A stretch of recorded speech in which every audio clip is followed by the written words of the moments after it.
देश की जनता का समर्थन एक बार पुनः मोदी जी को प्राप्त होना चाहिए। और मेरा विश्वास है कि मोदी जी ने संकल्प ले रखा है कि 2047 आते आते हमारा भारत विकसित भारत बनेगा। और मैं समझता हूँ कि विकसित भारत क्या, हम भारत को तो दुनिया का सुपर पावर बनाना चाहते हैं, विश्व की हम महाशक्ति बनाना चाहते हैं। और विश्व की महाशक्ति बनाना चाहते हैं तो किसी पर आक्रमण करने के लिए नहीं,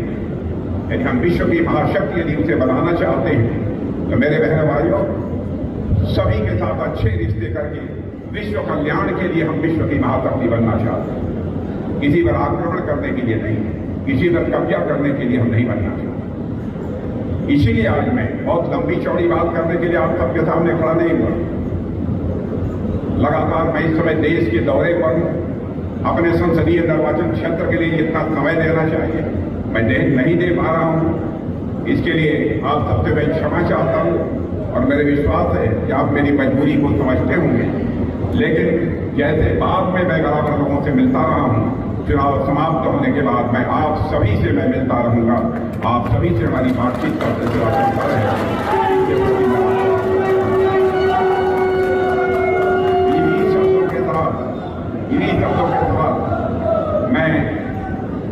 श्री प्रमोद गंगवार, श्री अरुण जी सिन्हा, श्री शशांक वर्मा, मैं जितने भी हमारे इसके कार्यक्रम के आयोजक हैं सबको धन्यवाद देते हुए अपनी बात यही समाप्त करता हूं। आप सबको बहुत बहुत सबसे पहले तो मैं आभार व्यक्त करना चाहता हूं इस समिति को, जिस समिति में सरदार वल्लभ भाई पटेल की स्मृति में इस कार्यक्रम का आयोजन किया है। मैं बहनों भाइयों, सरदार वल्लभ भाई पटेल से मैं समझता हूं कि हिंदुस्तान का बच्चा अच्छी तरह परिचित, आजाद भारत ही नहीं बल्कि 1947 के भारत से जो लोग भी परिचित होंगे उन्हें इस बात की अच्छी तरह जानकारी होगी कि भारत को एक और अखंड करने में सरदार वल्लभ भाई पटेल ने कितनी महत्वपूर्ण भूमिका का निर्वाह किया। यदि पूरी मुस्तैदी के साथ और पूरी शक्ति के साथ सरदार वल्लभ भाई पटेल ने अपनी यह भूमिका न निभाई होती तो आज जो प्रत्यक्ष हम अपने सामने एक भारत यह देख रहे हैं, शायद हमको देखने को न मिला। भारत की कुछ ऐसी रियासतें थी जो कि अपना विलय करने को तैयार नहीं थी, लेकिन उनके साथ यदि शक्ति से पेश आने की आवश्यकता हुई तो सरदार वल्लभ भाई पटेल ने इसमें भी रंजमात्र संकोच नहीं किया और उन राज्यों का भी इसमें विलय हुआ है। ऐसे सरदार वल्लभ भाई पटेल की स्मृति में जो यह कार्यक्रम आयोजित किया गया है उसके लिए मैं प्रमोद जी गंगवार, अरुण जी सिन्हा और सारे लोगों को अपनी तरफ से विशेष रूप से मैं धन्यवाद देता हूं और उनके प्रति मैं आभार व्यक्त करता हूं। भारत की कल्पना की थी, उस नए भारत का निर्माण होते हुए प्रत्यक्ष आप अपनी आंखों से देख रहे हैं। ऐसा नया भारत जो सामान्य भारत नहीं होगा बल्कि ऐसा भारत होगा कि अंतर्राष्ट्रीय जगत में सबसे ऊंचा कद यदि किसी का होगा तो हमारे और आपके भारत का होगा।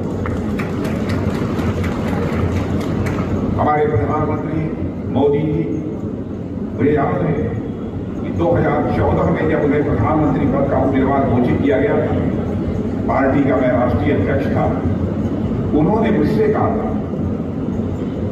कि राजनाथ जी, मैं सरदार वल्लभ भाई पटेल की भारत की नहीं दुनिया की सबसे बड़ी एक स्टैच्यू बनाना चाहता हूं, जिसके बारे में मैंने फैसला ले रखा है। और उस स्टैच्यू को बनाने में किसी एक स्थान से कोई लोहा अथवा कोई धातु नहीं खरीदी जाएगी, बल्कि हिंदुस्तान के गांव-गांव से किसान जिस हल से अपने खेत की जुताई करता है उसकी जो फाल होती है, मैं चाहता हूं हिंदुस्तान के हर गांव का उस फाल का जो लोहे की फाल होती है उसका टुकड़ा यहां पहुंचना चाहिए और उसी स्टील से सरदार वल्लभ भाई पटेल की प्रतिमा का निर्माण किया गया। उस समय पार्टी की बैठक बुलाकर मैंने सभी को यह आवश्यक निर्देश दिया था और मैंने कहा था पूरे पार्टी के लोग इस काम में लग जाएं कि हिंदुस्तान से हर किसान के पास से कोई न कोई छोटी जो लोहे की वस्तु हो वो भेजी जाए।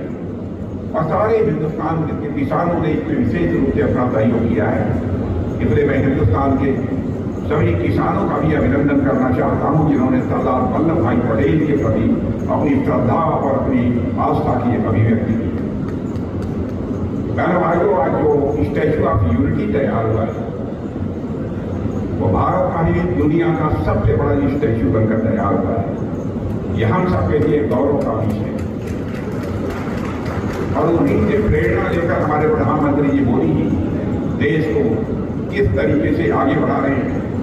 इसे प्रत्यक्ष आप ही नहीं बल्कि सारी दुनिया देख रही है किस तरीके से हमारा भारत तेजी के साथ आगे बढ़ रहा है। अभी हाल में ही एक कार्यक्रम को संबोधित करते हुए अमेरिका के राजदूत मिस्टर गारसेटी ने कहा था कि if you want to feel the future come to India, if you want to see future come to India and if you want to work on the future come to India. यदि भविष्य आप महसूस करना चाहते हो तो भारत आओ, यदि भविष्य आप देखना चाहते हो तो आप भारत आओ, यदि भविष्य पर आप काम करना चाहते हो तो आप भारत आओ। यह मैं नहीं कह रहा हूं, दुनिया का जो सबसे ताकतवर देश, दुनिया का जो सबसे धनवान देश माना जाता है उस अमेरिका के राजदूत ने आज के कुछ दिनों पहले ही एक कार्यक्रम को संबोधित करते हुए यह बात कहा।